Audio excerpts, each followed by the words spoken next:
Welcome to Writers Not Writing. This used to be a show where I interviewed authors about the ways they procrastinated, and I'm sure we'll still have some of that. But in these times, I want to use this show to highlight artists who are using their voices to push back against fascism. Whether we're writing or not writing, we need to be defending one another. I'm Benjamin Gorman, your friendly author in exile, and the quiet guy behind the glass there is Doug the producer, who hitched a ride in my suitcase. I write novels and collections of poetry and stuff, and Doug does his best to make me sound better. Welcome to Writers Not Writing.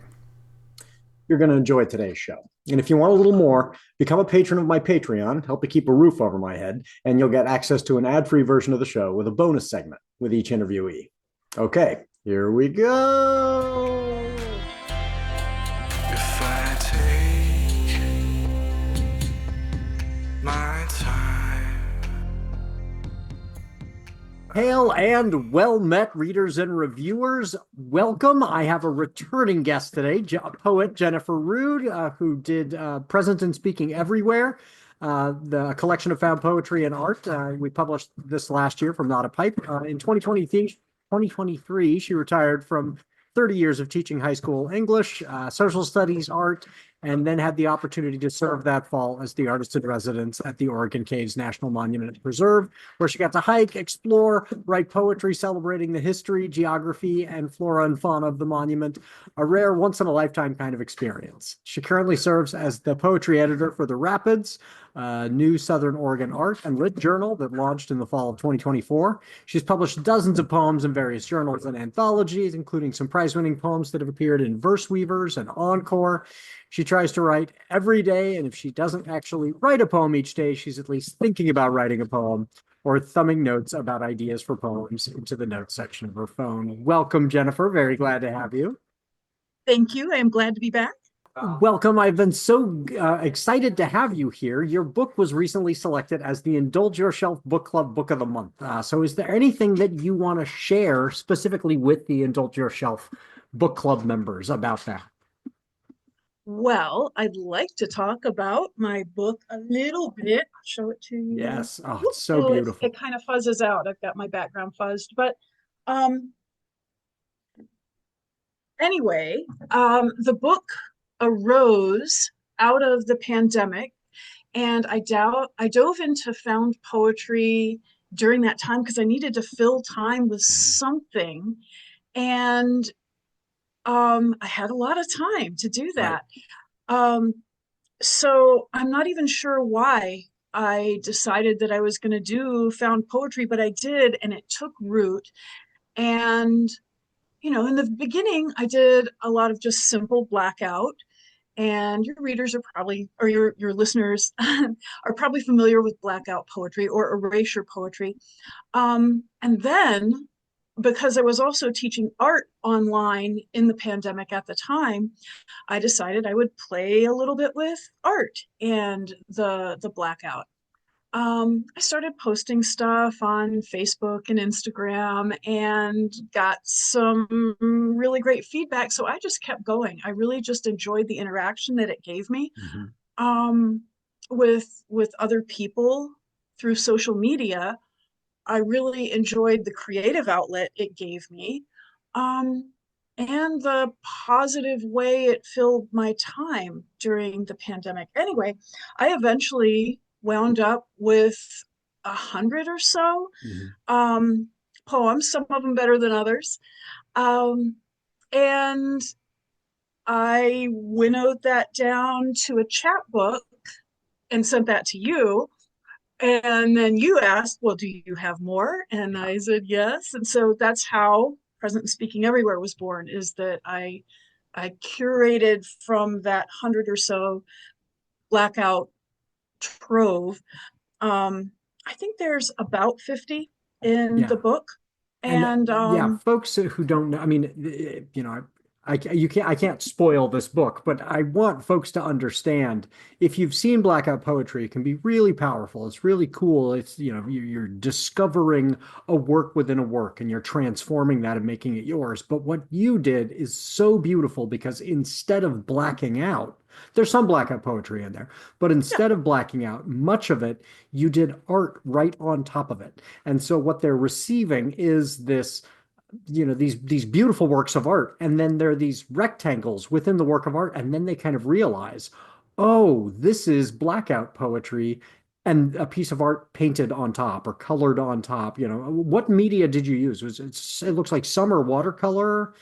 Yeah, Yeah. I used all kinds. I used whatever I had, and Yeah. because I teach art, I had a lot of things. So yeah, there were a few watercolors, a lot of just Sharpie. Um, I really liked the feel of that. So Hmm. part of why I did it was I enjoyed the process. It Yeah. was calming. It was centering, and just lacking out. It sounds silly, but it was enjoyable. Um, I used colored pencils. I used acrylic paint. Um, Trying to think if there were other media. Um, they didn't show up in this book, but I did play with collage too. Like Mm. I cut out construction paper to create Yeah. things around poems, but mostly it was, like I say, Sharpie, watercolor, acrylic, and colored pencil. Yeah, well, one of the things I like about that is, if folks look clearly and we took high resolution images, you can see through. And so you can see the text beneath, which adds to this, kind of the verisimilitude. Like you can see this was another work. And now you can see where that was, and this is the work popping through. So you can almost see process just looking at the work, which I really enjoy. Yeah, I like the there's a rawness to it that Mhm. way. It's not that I'm just looking for the words, but I like to have the history of it. Yeah. Um, and I suppose you can go down a rabbit hole talking about how it's important to keep history and not erase everything. Yeah, Um, relevant right now, right? Especially right now. Yeah. Yeah, but it adds this kind of layer to the work that I like Yeah. a lot. It's there are layers of meaning there. Yeah, and So that was that's cool. artistic, right? When Mhm. you're watercoloring, you're layering. When you're using any paint medium, you're layering to get Yeah. that richness. And then you add the words, and so yeah, it's an art, but it's also word art, and it's also, like I say, it's poetry, and it's creative. It was Right. my own thing, and Yeah. I am so pleased with how it turned out. I hope folks will thank you, check Ben. it I out, love that enjoy you've it been because an advocate. it's beautiful. So what else has been going on with you lately? Well, plenty. I'm always busy. I'm, a mom and a master gardener, so I've got, a teenager to run around, and I've got, and I Yeah. substitute teach some, and I do other little gig work here and there. So I'm always busy. I've got plants to plant and But repot and all kinds of things. but you have a Um, writing project too that's coming up, right? Yeah, yeah. So I have a friend, and we were teaching partners for a decade and a half. And then when we both retired, we continued working in a poetry group that we started before we retired. And anyway, um, we are just long-standing poetry friends. We Yeah. travel together to go attend poetry events. Anyway, um, we decided that for April, happy April, Yes. um, National Poetry Month, that we were going to do a poem a day, which is not unusual for poets in April, um, but that we would focus only on house poems. Ah. And that ties into the idea that you can find poetry everywhere, and that's the Mhm. title of the book, right? Present and speaking everywhere. Um, there's not a place that poetry doesn't live, and really, you just need to find it. You just need to, which is what I did in the newspaper text and the books. I found what was there, but with traditional poetry too, um, you can write a poem about anything. Yeah. Um, and so I started with a poem about just a dried up spider in an old dusty web in the corner. And, and anyway, that's where I started. And it's only April 2. And Right. uh, But is so there a particular form that you find, you kind of lean towards when it comes to house poetry? Is it free verse, or do you have a more traditional form, or what it calls to can you? it can be anything. Sometimes like a line comes to me and then I have to build the poem around the line. And sometimes if the line feels bouncy, then the poem becomes kind of rhymey and metered, um, and fun. Um, Mostly though, I start with an image and then work around that, Hmm. and that lends itself to free verse.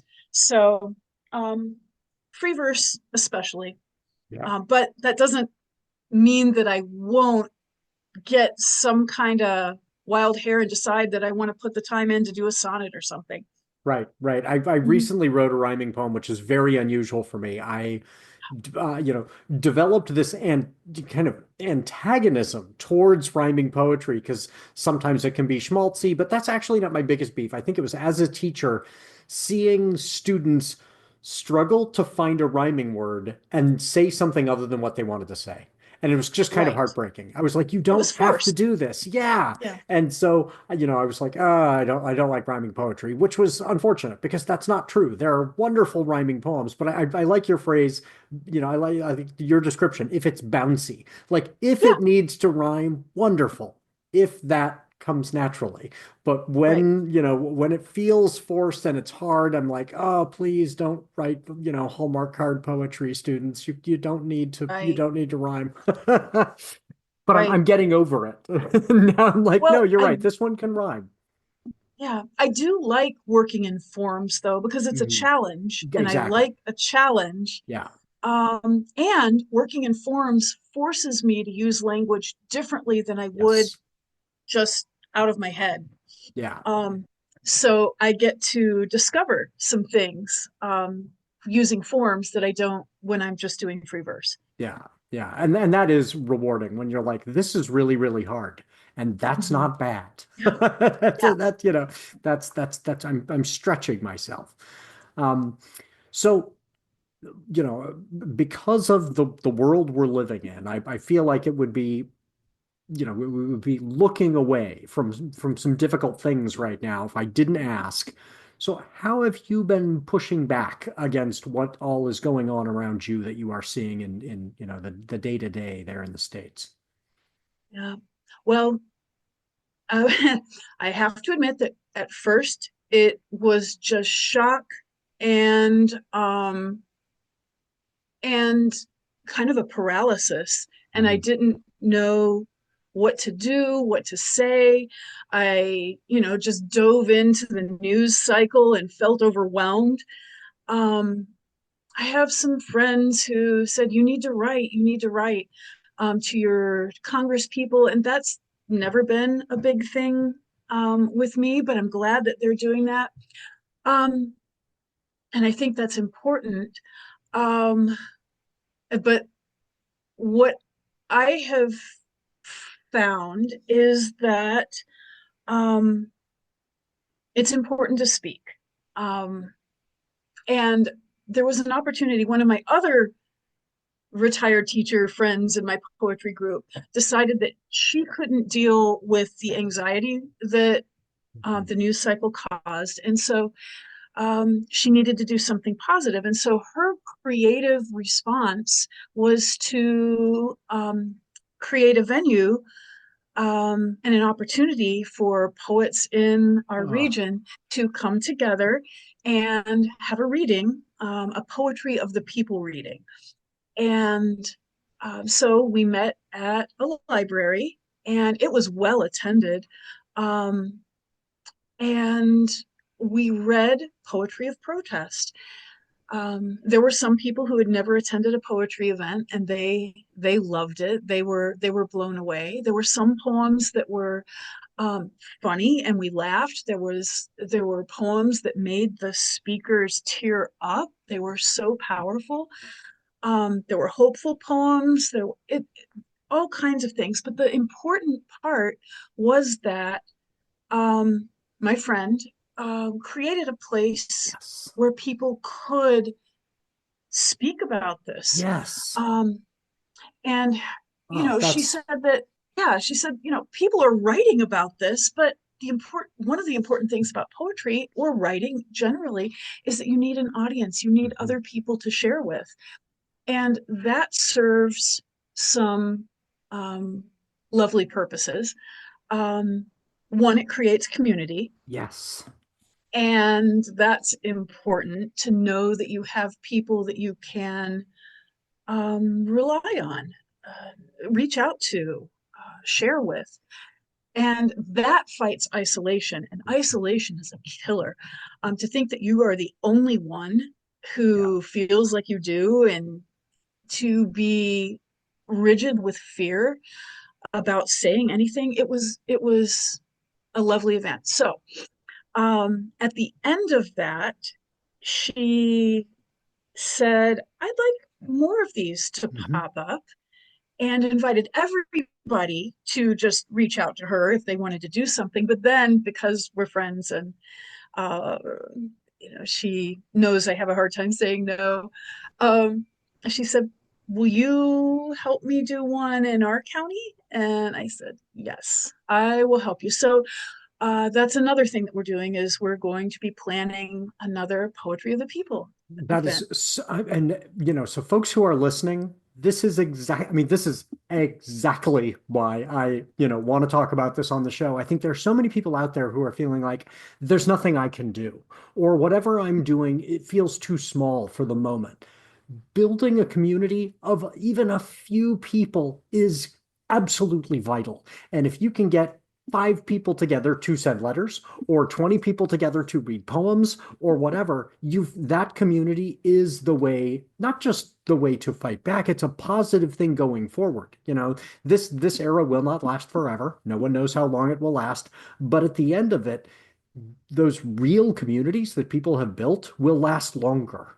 And I think that discovering people offline and in the real world and having those real conversations, that thing that you're building is precious. And so I hope people listening are going, oh, I could do that in my community. I've got a library here. I've got a bookstore in town. We could get, 5, 10, 15 people together and read a book, read a poem, whatever brings people into that space, so that you don't feel that isolation, so that you feel that connection. I am very excited for that, and I hope that it builds, just becomes part of people's I do lives. too.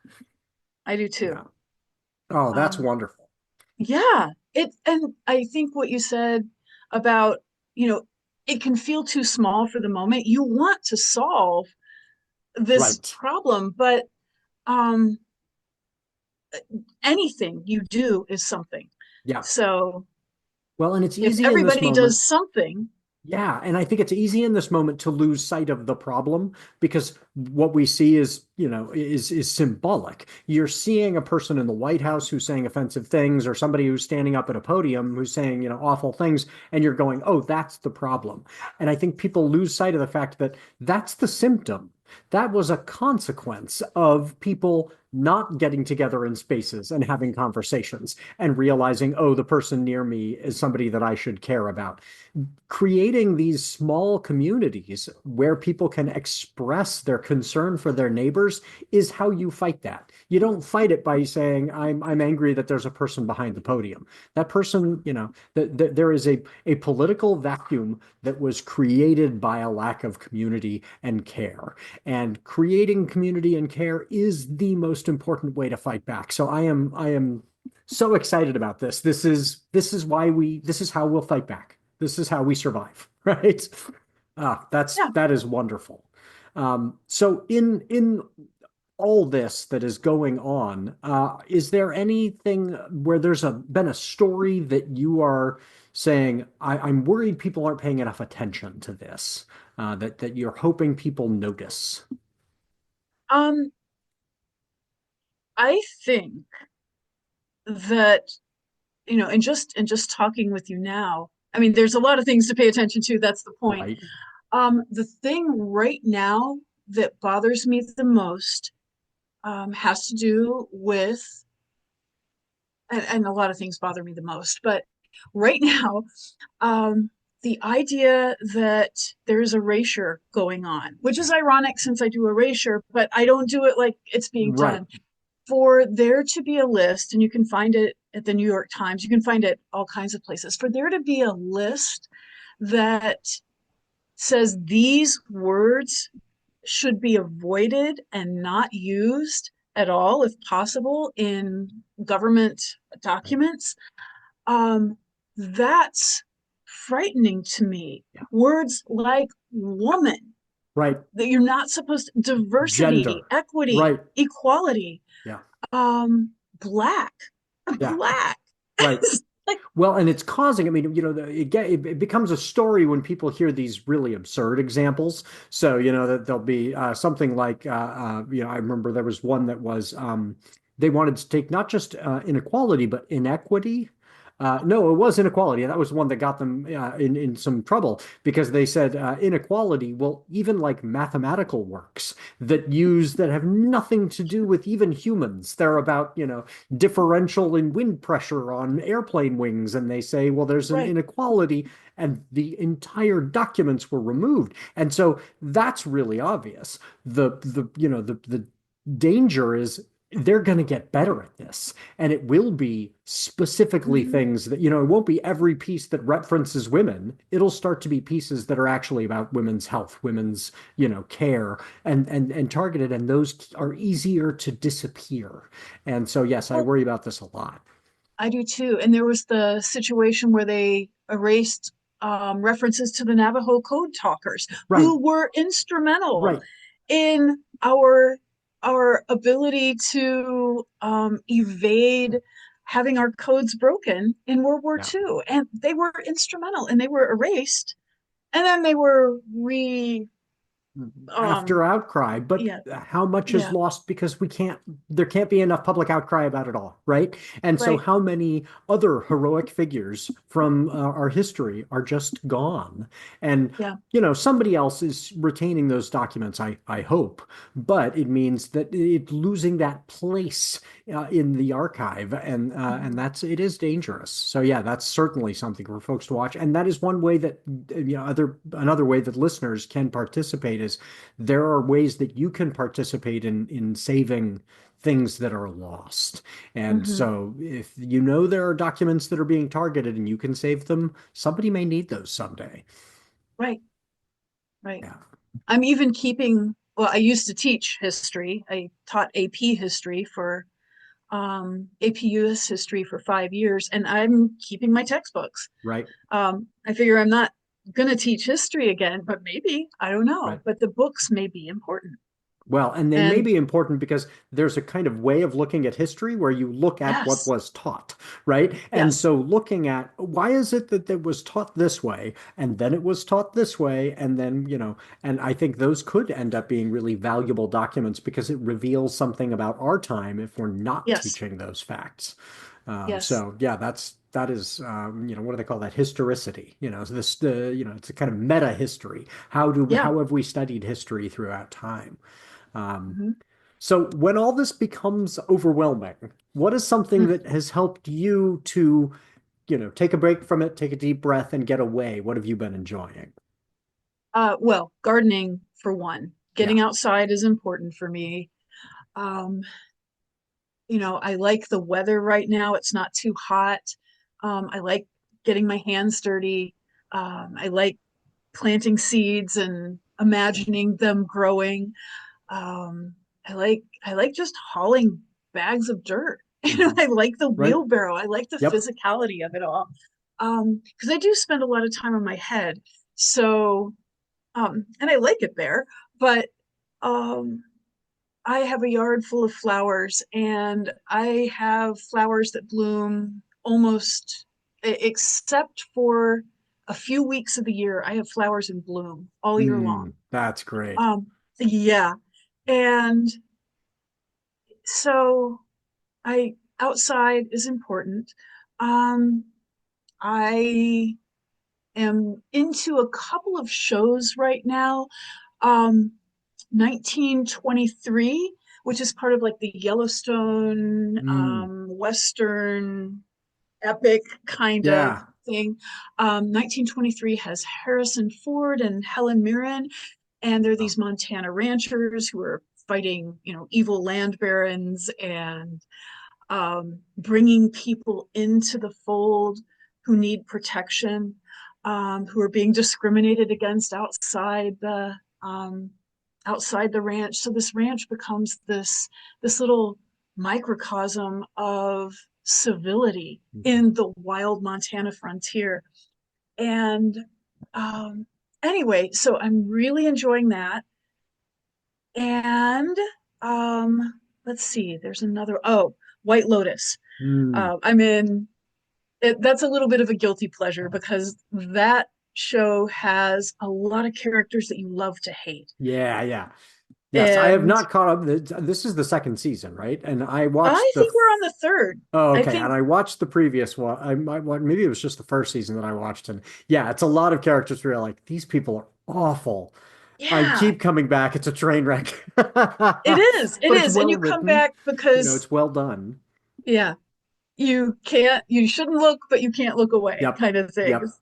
Well, and and I think it is legitimate to be able to watch something like that and go, but the acting is really good. The writing is Yeah, really good. Like these yeah, these these actors are not these people, and they're doing a wonderful job of being horrible people. yeah, absolutely. Yeah.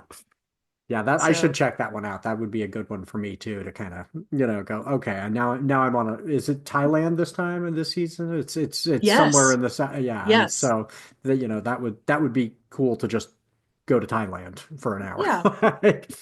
Um, okay, so we'll check those out. Now, I've been looking forward to having you on because we are doing this thing where we've got a little podcast within a podcast here where we are telling a story together. And so last week, where we left off, we've got our main character. Her name's Ziln Roth. She's 11 years old. She's run away from home. She ended up with a kind of merchant who agreed to take her on this long journey. She's planning Mm, on, Zilda wants to get to where her grandmother and kind of famous aunt live, and she thinks that will solve all of her problems if she can just get there. But she's 11 years old. She should not be out in the world by herself. And so she finds this merchant, Jesmar, and Jesmar is taking her as far as Jesmar is going. We don't know how far that'll be yet. And then last week, we were introduced to a new character, Banel, and Banel is this inventor, and he's invented this lantern that can theoretically ward off the terrors that come at night, these monsters that come at night, which is why nobody can travel at night. Only his prototype doesn't work consistently, and that's, a problem. And so nobody will then invest. And so they had to kind of rescue Banel and get Banel out of town. mm, And where we left off last week, they're heading out now to the north, back along Banel's route, and somebody was chasing Banel and mm. and trying to get this something about the component within the lantern and now wants to take the lantern away, which would be a real problem because they're now dependent on the lantern because of the time of day. If they don't have that lantern, they're not going to be able to escape. So first, who is this person that wants to take a piece of the lantern away, and what is kind of their motive? All right, you're asking me what Yes, it's what up to he's you. wanting. All right. Um, this person, Banel, you said? Banel's the inventor. So this Okay, person Banel's the has been inventor. So, chasing Banel, and now that they're having to escape on retrace Banel's steps, this person is able to catch up and meets them on the road. So they're on the road a ways out of town. They're going to need the lantern at night, and this person shows up and goes, "Give me a piece of that lantern, the entirety of the lantern." okay. Why is that? So he wants the lantern because he has also been working on Ah, a prototype to be able to keep the terrors away, the horrors, the terrors, terrors. Yeah, the terrors. terrors, to keep the terrors away. And he has run out of his own resources. So the only place he knows that he can get the amount of material that he needs is with Banel, who is on the run with, Ah, these other two. And so he has um, decided that he's just going to take it. yeah. Um, A but competing inventor. The I only way think to get it is so. I like this a lot. Okay, so we've got another, inventor probably Competitor, came from inventor. the capital, just like Banel, came from the ninth level where the scribes, scientists kind of people are, and has chased Banel down because Banel's got this whatever this component is that is in limited supply, and the best way to get it is just take his. And so, how do Jesmar and Banel and Zill deal with this? Do they try and persuade this person, look, you can't take this thing from us? Do they have to confront this person? Is going to be a fight? How are they going to handle the fact that there's now this person trying to take this thing from Banel? All right, well, let's see. Our choices are fight him, invite him, um, or flee, I think. Because, all right, so I'm thinking about this logically. Um, um, if they fight him, they could lose, and that exposes them to danger. So that doesn't seem like that's a possibility, really, unless it's imminent that I know he pulls Right, a knife and he's got right. to, you have to fight then. But if they don't have to, if they can avoid fighting, that would be good. They don't know who this guy is, though, and so Jesmar and Zill don't know this person from Adam, right? Brand new and to them. so so they have no reason to believe that they could out talk him or convince him Hmm. to join them unless he's in danger. If he's in danger, that would be something. But that maybe he's being pursued because if he doesn't um, complete this task in time, I don't know, his head's on the chopping block. The Yeah, people, um, so maybe he is also being chased. So we have a chaser chasing the anyway. yeah, Um, I like that idea that everybody's being pursued, um, and everybody needs this yes. So he's one desperate. thing. I've He's got to get this desperate. thing and get it back to the city. I need yours, Banel. And Banel's going, we clearly need it literally tonight, or Mm-hmm. else we're out, in the wilderness without it. And so they end up, we're gonna run, you're gonna, chase us because you're Mm-hmm. on the run. Ooh, I Mm-hmm. like that. Okay, so they are now running, and they've got a cart, but the animal that's kept pulling the cart is called an ox graff. All the animals are a mixture of two animals from our world, and then not in the same family. So they're, Yeah. it's an oxen and a giraffe, but not a mammal. And so this, Okay. so it's not fast. It's steady, right? But this is not, they're not going to outrun a person on foot. So they are leaving, and this guy might be being, but have a cart with the same kind of animal. Like, so he can catch them because he's, so this is a low speed chase, right? Low speed chase. Yeah, which I like that, they can even be shouting things at one another, Mm-hmm. he's yelling at them to stop, Mm-hmm. and they're going, no way, we're out of here. And, and they're, chasing each other very slowly, and night is gonna fall. And so the way the terrors work, they're these pretty horrific monsters that like to prey upon, animals, people who are sleeping in the darkness. And if you make a big enough fire and you stay right close to your fire, they're kind of warded off by light. And we don't fully understand that. We learn that later in the other novel I'm reading. But for now, the characters don't know. They just know light keeps them away. And these creatures hide out during the day, and they're not so common that, if you're out in the night, you're certain to be set upon. But if you can't safely fall asleep, because if you just fall asleep on a bedroll in the dark, you might not wake up. And so these, two carts are in a low speed chase and night is falling. What do they do? All right, I want to have one of the carts hit Mm, a a rock in the road or something and break a wheel. So we have to have the people. Okay, so which cart would that be? Let's have the one that's more fully loaded with the three people. That one hits, it breaks a wheel, and now we've got the guy is able to catch up. So now we have them together. Um,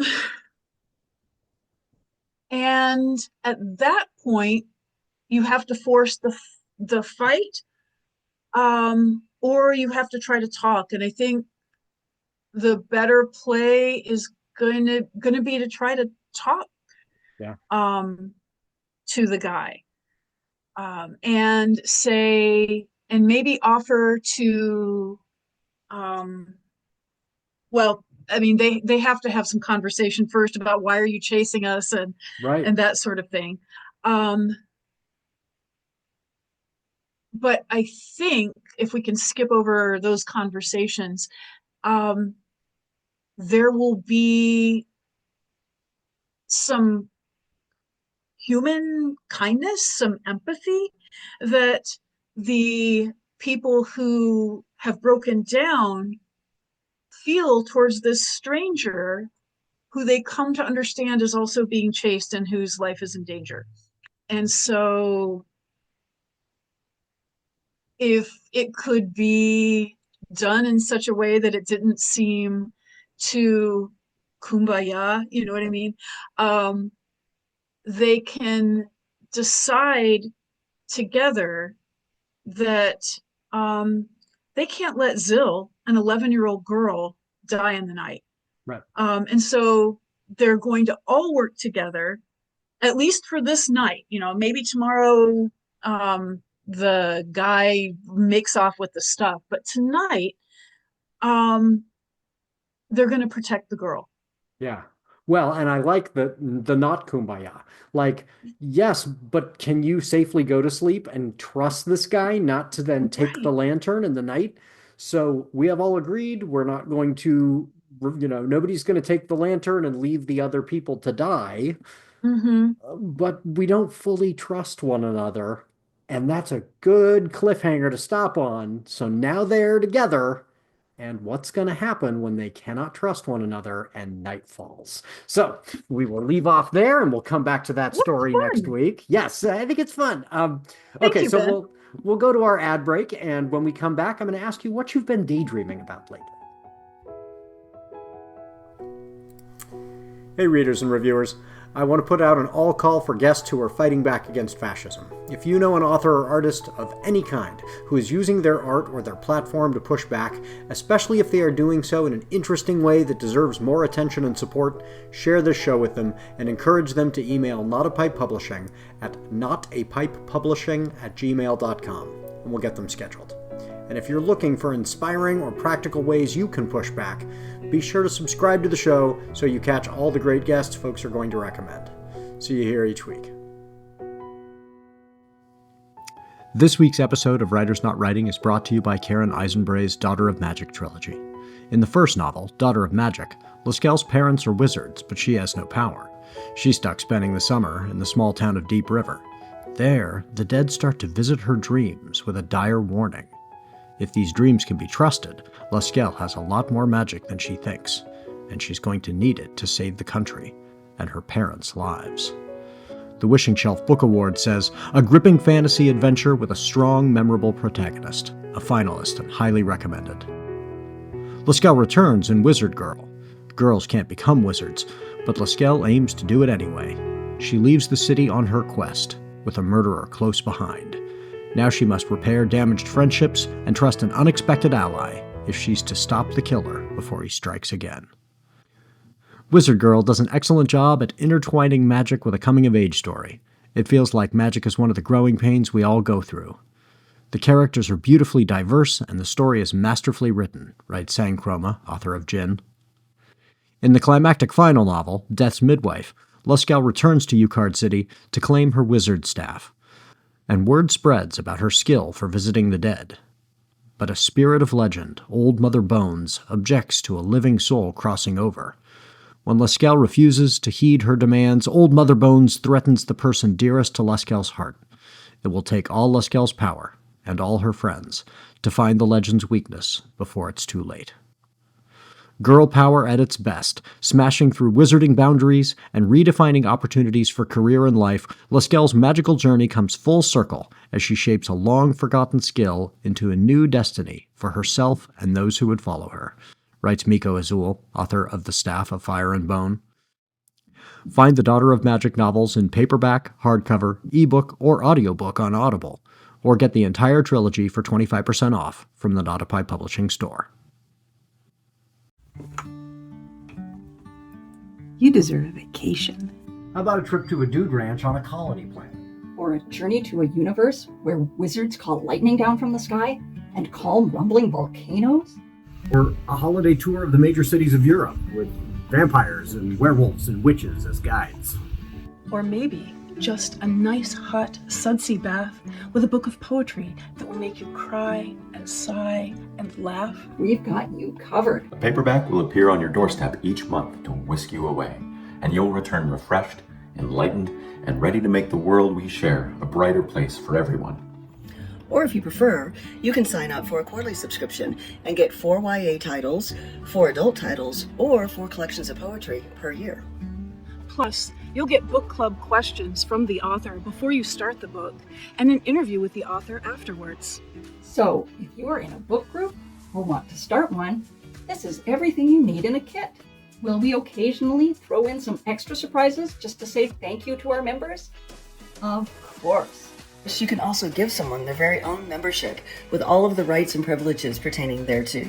So, find a reward level that's right for you. And share this with your friends. Join the Indulge Your Shelf book club today. Your bookshelves deserve a little pampering.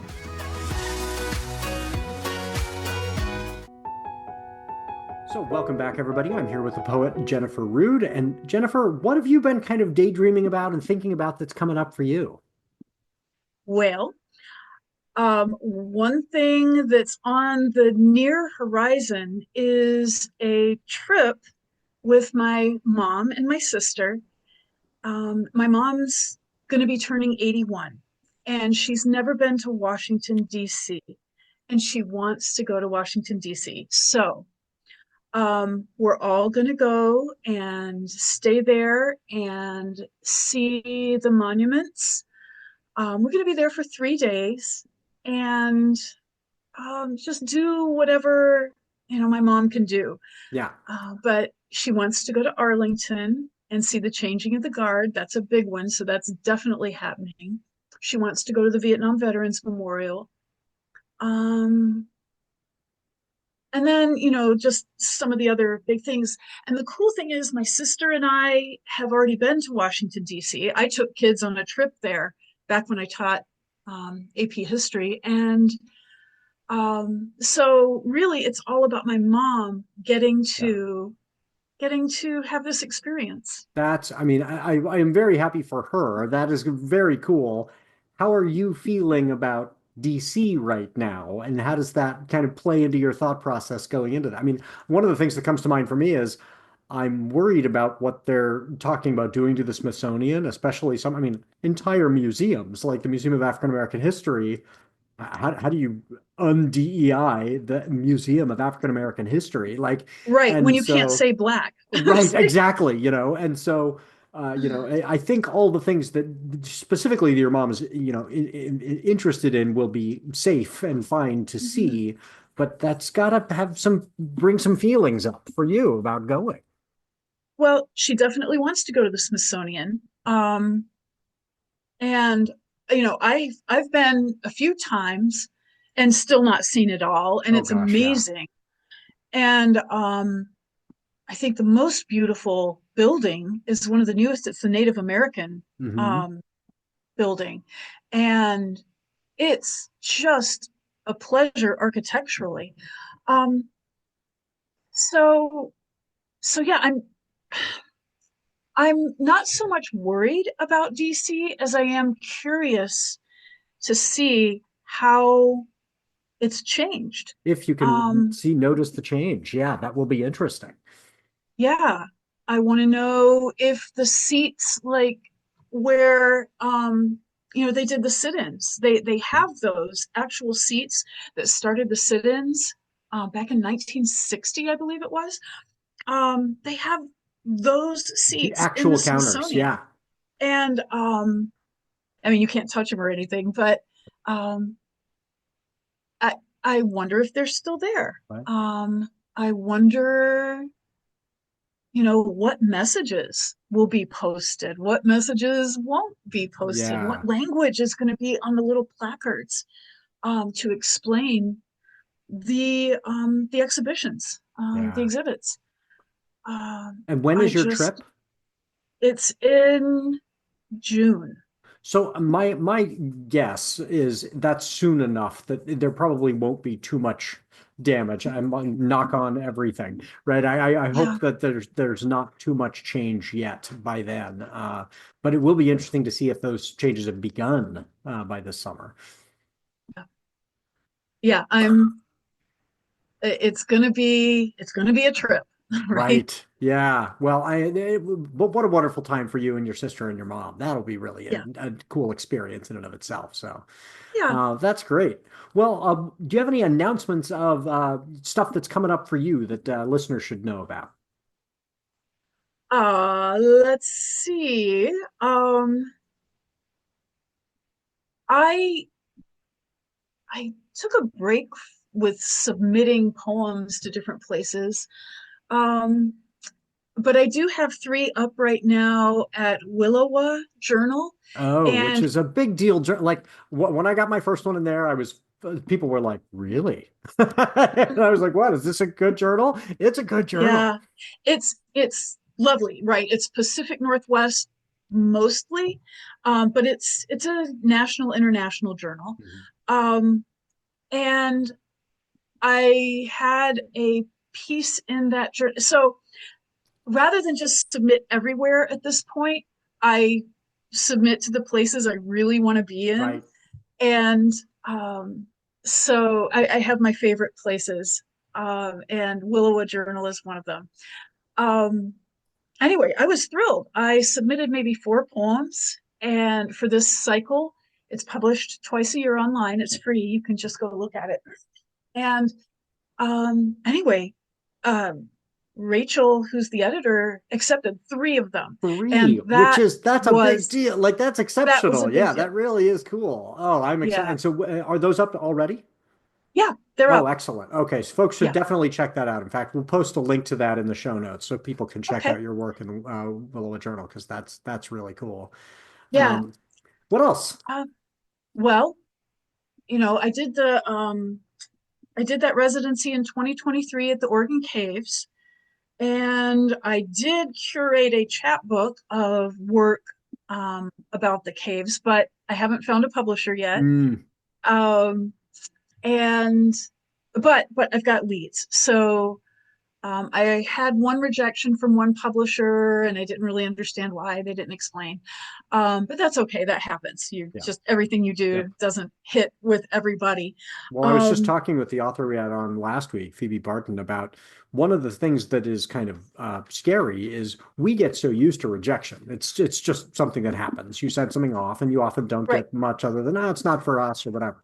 Yeah. And in the context of what is going on, nationwide, there's a real danger that places will start to self-censor and they'll say, I we're just know. not going to publish. And the author will never know why.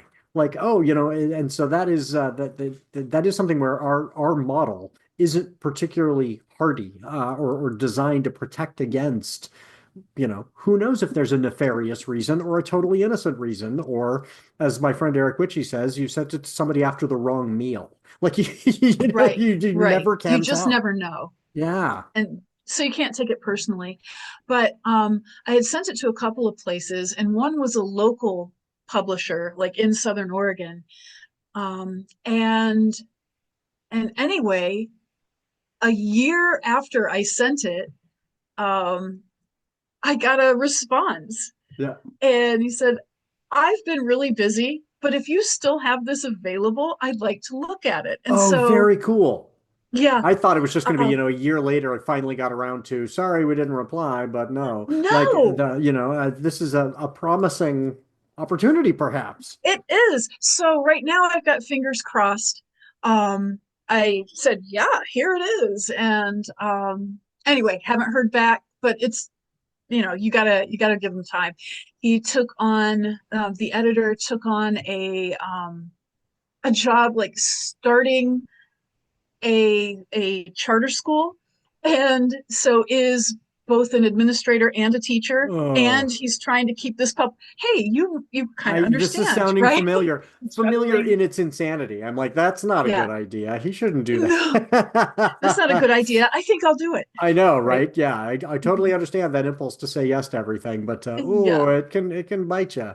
But that's exciting, yeah. And so So let's maybe, hope, yeah, yeah, and maybe is good in maybe this. maybe I'll have that coming out. Like I say, it's it was a once in a lifetime experience. Well, I hope I get to go do some other artist residency at some point. But if Yeah, I don't, it was a once in a lifetime experience, and I loved it. yeah, Um, let's see, anything else? Oh, in the art realm, um, this is you can kind of see it. There's a beret and a six-fingered hand. yes. Anyway, that's my artwork. It is for the cover of a novella called The Boy with Six Fingers.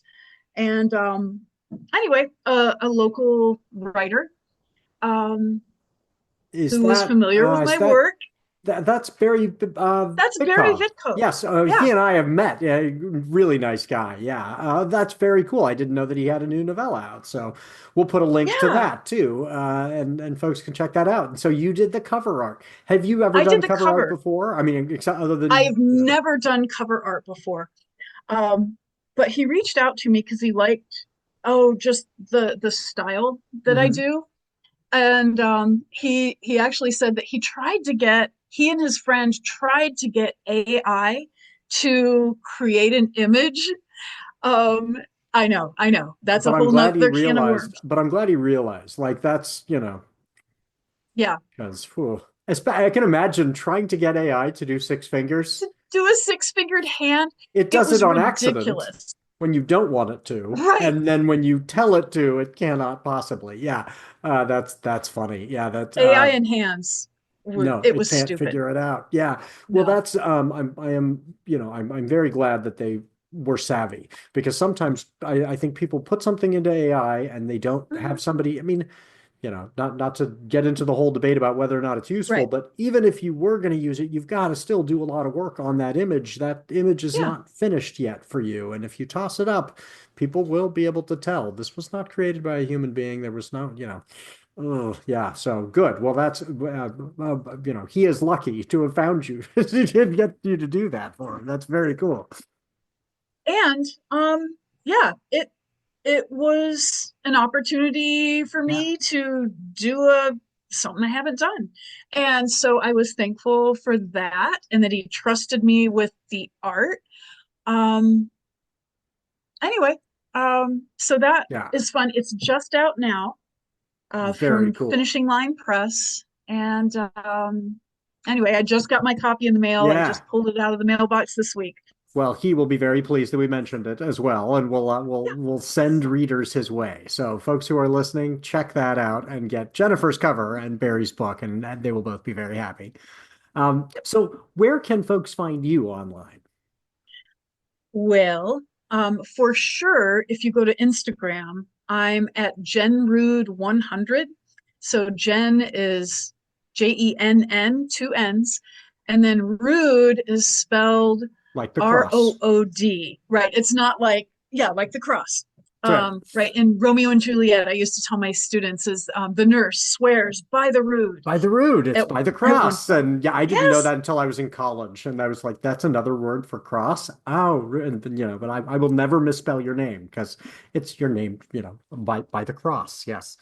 So Yes, Jennifer yes. Rood 100. And Jen Rood. Jen Rood, that's right. Jen Rood And 100 yeah, on Instagram. And you can see a lot of my found stuff there. And then stuff that I've begun to do that it's just kind of an evolution beyond the found poetry. I started to do some collage and with found words, but it's collage rather than blackout. So there's some new stuff. yeah, Um, and anyway, that's the biggest place. I used to have a Wix site, a website, but it just looked clunky after a while. And so I took most of it down and I keep meaning to put one up. So you could maybe find me Googling me at some point. There's a lot of other Jennifer Roods out there though. So Jennifer Rood, Oregon poet may get you to me. yeah. Yeah, there's some chemists and like child behavior specialists and anyway, Yeah, there's another uh, there. I mean, Benjamin Gorman is surprisingly common. There are tons, but there's one who is an author. And so that mm, yeah, he writes like that's you. academic sociology. And so you go to like, and I've never communicated with him directly, but we have communicated kind of indirectly to Mhm. say, hey, Amazon, you're posting his stuff as I have not written PhD level sociology research. Right, Like right. and he's probably very annoyed by my stuff being out there. And same thing. He's like, that's not me. Um, Yeah, no, I feel happy to be included in the other Jennifer Roots that I see yeah, out there. yes. So, So, but what's in your to read pile right now? What are you looking forward to? all right. There are there are a couple of things that I keep meaning to get to and I keep not getting to Yeah, as in depth as I want to. And this is part of what I do. I nibble at things. I pick it up, I put it down, and then I don't pick it up again for a long time. So one of the things that I really want to dive into more is something that I think it was published in 2023. It was new in 2023 anyway, and that was the year I retired. The woman who took over my job stepped into my classroom and my stuff. She got me a gift because I tried to talk her into being in the classroom at this alternative school and told her she'd be happy and she'd be perfect, and she is. But she got me Cascadia Field Guide, Art, Ecology, Poetry. And I didn't bring it in with me, or I would show you. I won't yeah. look for it right now, but But we can link to but it. I'll look that up. We could put a link in the okay. show notes. So yeah, So folks. it's called Cascadia Field Guide, Art, Ecology, Poetry. So it's this collection of Northwest writers, Pacific Northwest writers, and artists. And the book is divided into bioregions. And so, like, one chapter would be where I live, kind of in Southern Oregon, Northern California, very specific bioregion. And then there would be like west of the Cascades, like the high desert. And the poems sell and the nonfiction essays and the art features that bioregion. And so it's ecologically organized, but then it's all these different ways to respond creatively to your environment. And it's That's very wonderful. cool. It really is a Well, and great that is the kind concept. of book where you can step in and out of it too. That's one of the I things I know. find I like about anthologies. I don't get to the, like, oh, I read it cover to cover. They're Hmm. great for dropping in and going, oh yeah, where did I leave off? Oh, yeah, that was really good. Yeah. I like books of essays Hmm. and I like nonfiction, which it was always strange being an English teacher who um, preferred poetry and nonfiction as opposed to fiction, because that's the standard. Right. I don't not like fiction. I read it, but if given my choice, I'll gravitate towards poetry and then nonfiction. Yeah. Um, there's another, and then I have a ton of books of poetry that I, and poetry is another thing where you can pick it up and then put it down and then go, okay, I took a nibble. I know what this is about. But then you leave some corners unexplored. And so I need to explore some more corners in a number of books. There's one that another poet friend recommended. And so I bought it and got halfway through. Um, I don't, you can't see because I've got everything What blurred. small sound, I think. You know this? No, You know the this? cover is coming through. What small Okay. sound? What Small Sound? And it's by a woman named Francesca Bell. Hmm. Um, this is about being a woman, um, and all the things that go with that. But it's also about this woman who is losing her hearing, her ability to Hmm. hear. And so for a poet to deal with the loss of sound um, is intriguing to Yeah. me. It's kind of like Beethoven, right? Right. Losing his hearing and still creating this beauty. Um, so I have enjoyed the poems I've read. I've been moved by them. I have recognized myself in them, and that's always part of what Right. good literature does, right? Gives you a way to think about the world that you haven't, but that maybe you should have because it's your Right. experience too. Um, anyway, that's fascinating to me. And Yeah, those are two books. that's a great concept for a book. I was just reminded of, when we were talking about you can dip in and out. One of the things I really like about poetry is you can also come back to it. But not that you Mm-hmm. can't with nonfic and not that you can't with literature, that's fiction. But I find poetry, maybe it's that it changes more as we change. And so, dipping back into it. And today I was reminded of Lydia K. Valentine's book collection, Brief Black Candles, which came Mm-hmm. out during kind of just after the George Floyd summer, kind of at Yep. the height of that. And it's such beautiful work. And I'm going, that's one that I should go back and revisit. And I'll bet I would Mm-hmm. see more of it now and understand more of it now, or just in a very different way. I'm not, in the Yeah. protest scene every day. Instead, I would be recognizing this is a lived experience other than my own that is, persistent. And so, yeah, Brief Black Candles, I recommend that one to folks. But yeah, the one about what is it? What's the sound reference? The title of What that? Small Sound? What small sound? That sounds really, really cool. I'll have to check that out. Okay, so there's some folks I have to thank before we get to our send off. Thanks to Max Oakland, who reached out and provided one of his songs for our intro song, I Prefer the Dusk. Let Max know you like it by following him on Twitter at Max Oakland with 3 Ds.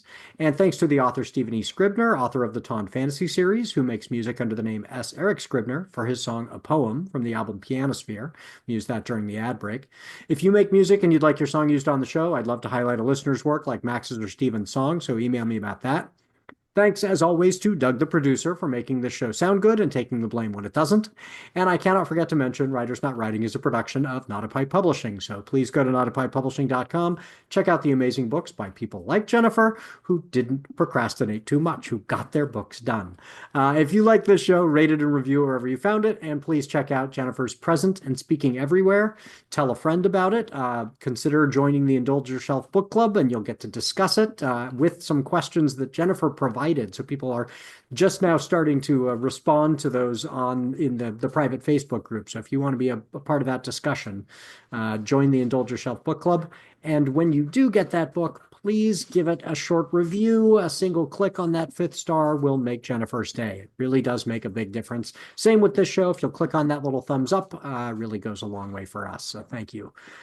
Okay, so there are a few things that we want you to remember going into your week. I've been reminding everybody, all writing is political, speaking is political, and not writing or speaking is also political because silence maintains the status quo. So use your voice to make the world a better place. Jennifer, how about you? What's your advice for everybody this week? All right, my advice for you is to not shrink from experiencing life for fear of doing it less than perfectly. Because as you've probably heard said, perfection is the enemy of the good. And your good efforts mean something, even if they're less than perfect, right? Progress, not perfection. You can do more than you imagined you could, but only if you actually step into the arena and put yourself out there. Last thought, just remember to laugh, especially at yourself. Here's a tiny bit of our bonus segment just for supporters of the Patreon. That's an interesting question, because I would say that I am mostly an introvert. That sounds maybe incongruous with what you might think somebody who is a teacher, who speaks a lot, gives lectures in class and leads discussions on books and that sort of thing. It may seem like that's incompatible with the work that I've done, but in social situations, I am the last to offer anything, and only if I'm invited to speak. And even then, I stay pretty reserved. I mostly like to ask questions and have other people talk. Do you find that is a learned behavior because it's a protection? Ooh, it's a way question. It's a way of saying, if I ask you a question, well, if I take